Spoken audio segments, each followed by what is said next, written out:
নমস্কার বন্ধুরা, সবাইকে স্বাগত। আমি আমাদের পরিবারে। আপনারা কেমন আছেন? আশা করছি ভালো আছেন, সুস্থ আছেন। আমি মানসী।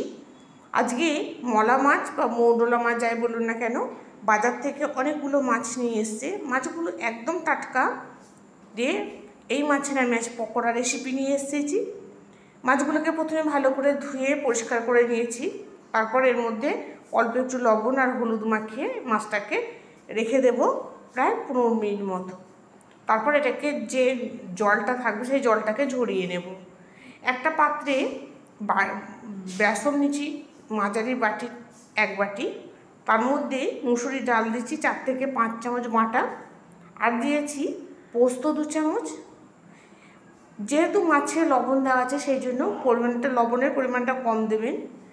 এর মধ্যে দিলাম চিনি, আর দিলাম হলুদ গুঁড়ো 1 চামচ, আদা জিরে বাটা, আর তার সাথে শুকনো লঙ্কা বাটা আছে, ধনেও বাটা আছে, আর দিলাম কাঁচা লঙ্কা কুচি, একটা বড় পেঁয়াজকে কুচি কুচি করে কেটে দিয়েছি, আর দিচ্ছি রসুন কুচি। এর মধ্যে আর কিছুই দেবো না। এরমভাবে ভেজে দেখবেন, দারুণ লাগবে। ব্যাটারটা আস্তে আস্তে মেখে নেব।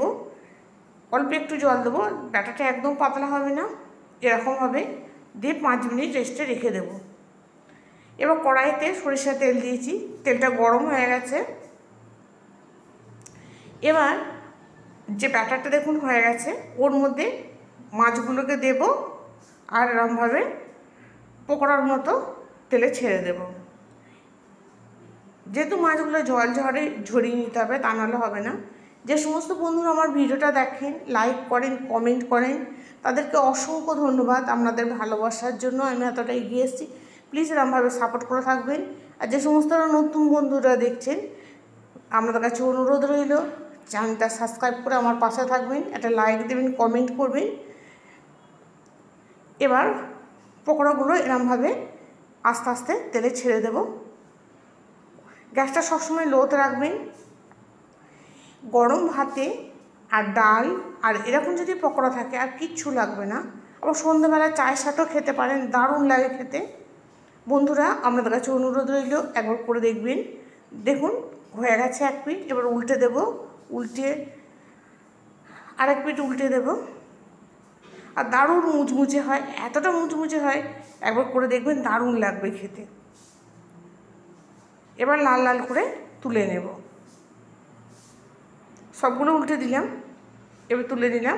এবার বাকিগুলো ঠিক ওরমভাবে দিয়ে দেব।